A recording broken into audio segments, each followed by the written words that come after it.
to the dentist. Why am I such a wuss? I feel like I'm such a baby. Oh my gosh, if I heard that, that saying, oh my god, I'm such a baby, for 30 years, and people don't know why. They're so scared of going to the dentist. Hi, I'm Helen. I've been a dental nurse for over 30 years and I'm an expert in dental anxiety. So in my experience, and every single day I worked, I would see someone who had some form of anxiety, and I found that they've had a bad experience. Some ranging from a bad experience to where they weren't heard, they weren't listened, the treatment wasn't stopped, so they felt pain, to all the way to a really, really traumatic experience where they've been held down and they've felt a lot of pain. So the reason why, and so you, of course, most of the time you will remember that big traumatic one, but with the small bad experiences, you tend not to remember it. But you don't understand why you react. You think, oh, I've got to go to the dentist, and then you, oh no, no, don't want to go, and so of course you put it off. People put it off, and people will put it off for months, years. 5 years goes by, oh, and you still haven't been able to get yourself back to the dentist. And then when you're finally able to drag yourself back, and because you're in such pain, it's so bad, the pain is so intense, and your anxiety is, the scale is, off the Richter scale in terms of anxiety now. The reason why is because your mind is trying to keep you safe, so it doesn't want you to go back to where you had that bad experience, because it thinks it will get that bad experience again. It's protecting you. But unfortunately, it doesn't serve you, because when you need to go back and get the treatment that you need, and you need to be seeing your dentist every 6 months, just like you service your car, you need to service your teeth. And you don't wait for stuff to come up. You don't wait for stuff to break. You don't wait, because it's not like your car. You don't wait for smoke to come out before you get your service your car. You service your car when you get that little reminder. So, this is when our minds, are doing an amazing job trying to keep us safe from that bad experience, but again, it just doesn't serve us. So this is where I'm able to come in, and I'm able to help you get rid of that bad experience, and so you can just move forward. All I need is just a problem, and if that problem is it's the worst thing, being gripped with fear, anxiety, you're shaking. There are people that vomit before they come in because they have been so worked up. So they've lost sleep, and not just one night or 2 nights, it can be days. So they've made an appointment, and some people say they like to work themselves up in terms of getting themselves prepared and having an appointment, say, in 2 weeks' time, so they can mentally prepare themselves.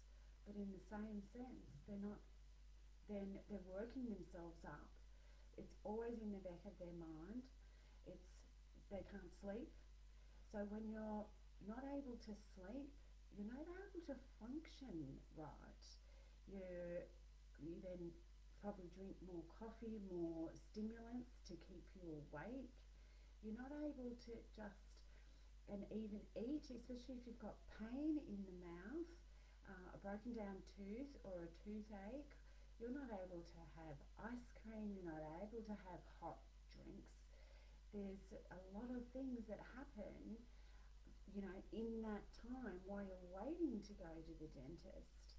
So it's actually worse for your mental health to wait, but you you know, it's getting the help to release it from your mind completely, so you can just pick up the phone and make that appointment, or of course do it online now, and just get to the dentist.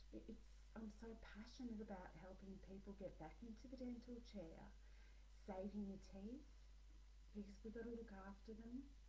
We've got to the best that we can have them for as long as we're here on earth. And a smile, it starts with a smile. If you're not able to smile because you're sad, you're upset, and you're in pain, or you're embarrassed about your mouth and your teeth, then it brings down your self-esteem. You're not able to then even go for jobs that you want to go for. You're not able to go for that relationship, or you don't have that confidence to move through life. You're stuck in that fear, you're stuck in that pain, that anxiety, day in, day out, and it can come down to being every hour of the day, especially if you've got an appointment coming up. So this is why it's huge. And just if you've got anxiety around dentists and going to the dentist and stuff like that, because there's lots of different things that can make up why you're anxious, from not liking the feeling of being out of control, feeling vulnerable, lying back, and not like not having the trust and faith, especially if you've had a bad experience. You lose faith and trust in the your professional dentist, and there are very good dentists around. There are a lot of very, very good dentists I have worked with over the years, and surgeons and specialists. So they're doing an amazing job. But if you lose the trust in one, then it makes it very hard to gain that trust back as well.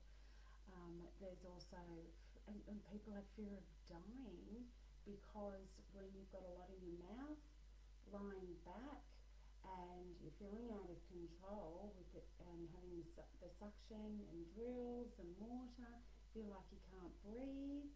There's a lot of time where a lot of people feel like they can't breathe, and so they do have this, then underneath is like a fear of dying.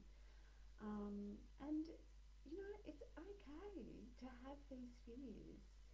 It's okay to be scared, but what can do is there is help, and to help you release these problems, these fears, the anxiety around it.